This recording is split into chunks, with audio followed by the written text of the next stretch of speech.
guys, it's Bethany, and today I will be showing you how I edit my pictures. First off, I want to start and say I don't have like a really nice feed or anything, even like an organized feed. It's just I post like whatever I feel looks good or whatever I'm in the mood to post. I will be showing you guys like how I edit most of my pictures and like what kind of apps I use to edit, and also what apps that are trending and what other Instagrammers use to edit. Okay, to start off, the app that I use the most to edit my pictures is Visco, VSCO. So for Visco, the filters that I use the most are A6 and HB2. I also never like put the filters on the highest. I always put them around halfway or a little bit less than halfway. The reason why I like HB2 a lot is because it gives like a lot of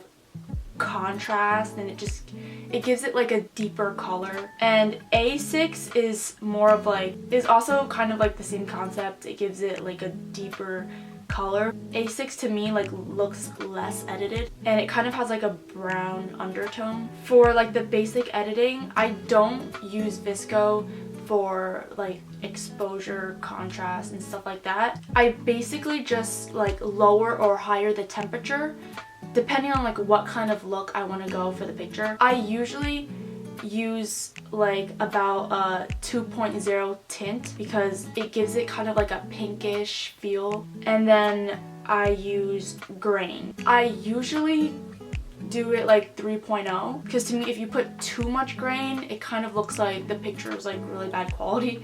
But I mean, it depends on what look you're going for. If you want like that grainy effect, then you can always like put more grain. So what I do after I lightly edit on Visco, I usually go to Facetune. Facetune, I think you have to pay for it, but Facetune 2, I think it's free, so I got Facetune 2. And so what I do on this app is that when the walls behind me have like a yellowish tint, I use the whiten option, and then you just like color all around and adjust it to how much you want. So that's like pretty cool because I hate having like, you know, like that yellowish background.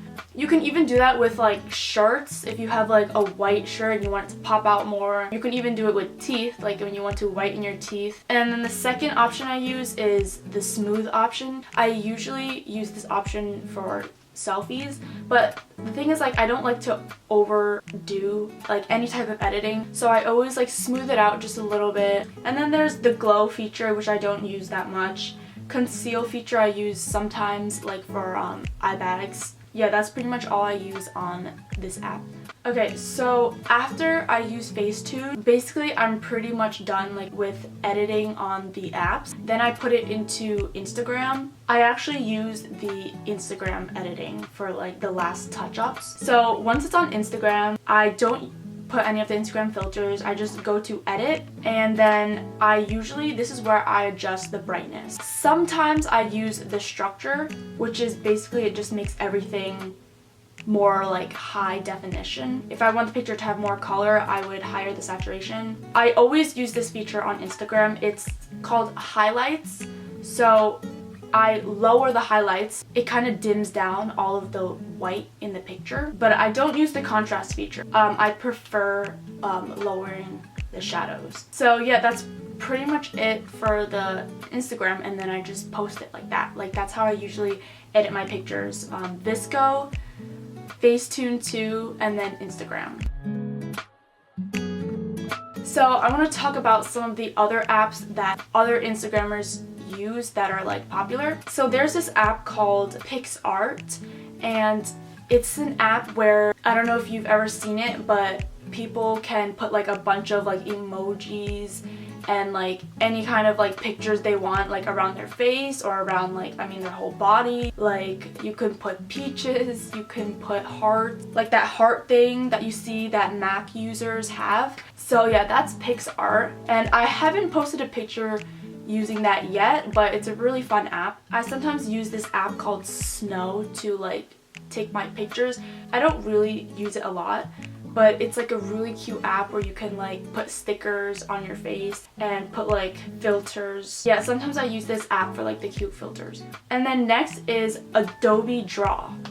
Adobe Draw is the app where, if you've ever seen like the people who like draw on their face, like, you know, like the nose, and they draw like the outline of the face and stuff like that. That's from Adobe Draw. I still don't really know how to use it. It's really confusing to me. Once you get the hang of it, it looks really cool. Then the last app is this app called Kirakira. And Kirakira is the one where, you know, like when people take videos and there's like bling, like sparkles. That's the only paid app that I have. All the other apps are free. These are mainly the apps that I use to edit. There's also like many other popular editing apps, like Camera 360 is super popular. And if you guys want to know like how do the Instagrammers take pictures and they look like orange, that's basically sunlight. Find the right time of day that you can go outside and you can get like that perfect orangey glow. And another tip I also want to say is that every time I take pictures, selfies, or even like landscape pictures, I don't know if Android users have this, but if you have an iPhone, click on your face and there should be like a yellow square with the sun, and then press onto the sun and you should be able to higher the brightness and lower the brightness. I lower the brightness just a little bit. Especially looks really good like when you do it with natural sunlight. I think that's pretty much it for this video. Remember to like, subscribe, and comment. I'll see you guys next time.